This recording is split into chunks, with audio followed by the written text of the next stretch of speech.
북한이 한미연합훈련 사전연습 개시에 연이틀 반발하며 엄청난 안보위기라는 대가를 치를 것이라 경고했는데요.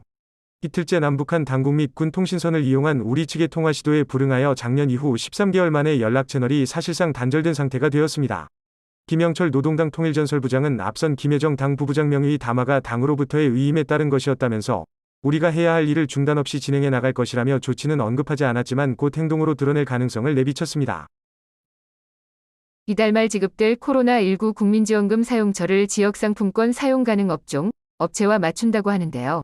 자영업자와 소상공인에게 돌아가게 하겠다는 방침으로 따라서 스타벅스, 이케아, 애플 등 대기업은 물론 명품 브랜드 매장에서도 사용하지 못하게 될 전망입니다. 따라서 해당되는 사용처는 전통시장, 동네 슈퍼, 음식점, 카페, 빵집, 편의점, 병원, 약국, 미용실, 안경원, 학원 등이 될 것으로 보입니다.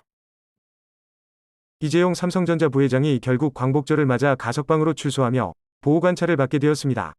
이에 최태원 대한상공회의소 회장을 비롯한 경제계 인사들이 사면은 아니었지만 가석방 결정에 감사하다며 정부의 지원을 부탁하기도 했는데요. 다만 형기의 80% 이상 복역해야 오를 수 있었던 가석방 기준을 바로 지난달 60%로 낮추는 등 맞춤 가석방 해준 게 아니냐는 등 여러 비판도 이어지고 있습니다. 이 부회장의 앞으로의 행보로는 우선 대국민 신뢰회복 활동에 주력할 것이라는 관측이 나옵니다. 전국에 구름이 다소 지나겠는데 제주도와 남해안에는 많은 비가, 강원 산간과 남부 내륙에는 오후 한때 소나기가 내리겠습니다. 서울 한낮 31도, 대구 32도 정도로 어제와 비슷하게 덥겠습니다. 주말에는 수도권을 제외한 대부분 지역에서 비가 내리겠습니다. 짧은 동영상 공유 서비스로 국내는 물론 전 세계에서 인기를 끌고 있는 중국의 소셜미디어 틱톡이 현금 살포를 통한 신규 회원 모집에 나섰습니다. 최대 5명이 신규 회원 초대 시 1명당 즉시 12,000원을 양쪽 모두에 지급하는 것인데요. 거기다 각각 일주일간 매일 10분 이상 틱톡 영상 시청 시 각 8만원씩 최대 40만원을 지급하는 것입니다. 이에 각종 커뮤니티 사이트에는 틱톡 추천인 삽니다라며 금액을 제시하는 글들이 계속해서 올라오고 있습니다.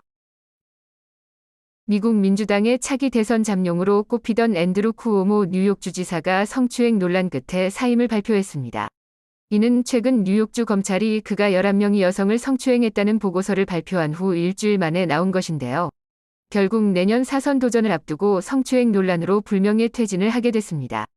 이에 따라 케이시 호철 뉴욕 부지사가 주지사직을 이어받게 되었는데 이는 뉴욕주 최초의 여성 주지사라고 하네요. 그럼 오늘도 좋은 하루 보내세요.